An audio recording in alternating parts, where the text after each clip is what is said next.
Ուկրաինական անօդաչուների ստորաբաժանումը պատրաստվում է FP2 միջին հզորության հարվածային ԱԹՍ-ների հերթական գիշերային հարձակմանը։ Դրանցից յուրաքանչյուրը կրում է ավելի քան 100 կիլոգրամ պայթուցիկ նյութ։ Սա հիասքանչ աշխատանք է, աշխարհի լավագույն աշխատանքը։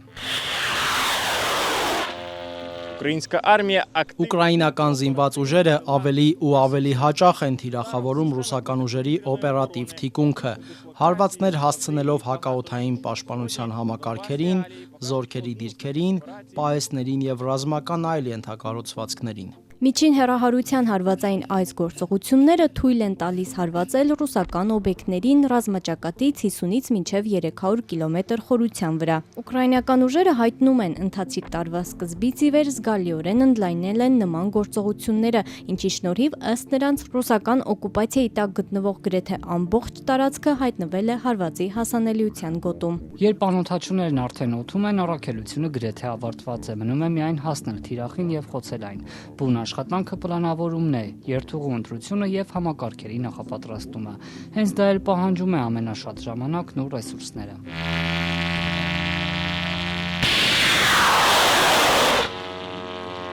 Ուկրաինացիները պնդում են, ճնշում են գործադրել ռուսական հակաօդային պաշտպանության համակարգերի վրա, ստիպելով Մոսկվային հարմարվել իրավիճակին։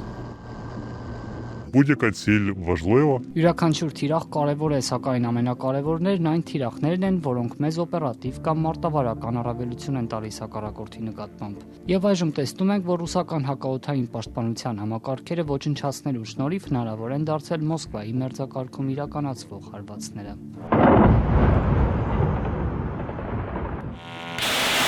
FP2 անօդաչուներն ըստ էության ճեղքում են պաշտպանական գծերը, թույլ տալով Ուկրաինայի ռազմավարական նշանակության հեռահար ԱԹՍ-ներին անցնել դրանց միջով և հասնել Ռուսաստանի խորքում, հազարավոր կիլոմետրեր այն կողմ գտնվող թիրախներին։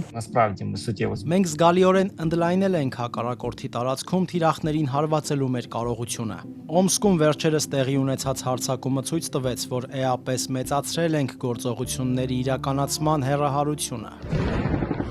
Ուկրաինայից ավելի քան 2500 կիլոմետր հեռավորության վրա գտնվող Օմսկի նավթավերամշակման գործարանի վրա հարձակումը նոր չափանիշ սահմանեց մեծ հեռահարության անօդաչուների արդյունավետության հարցում։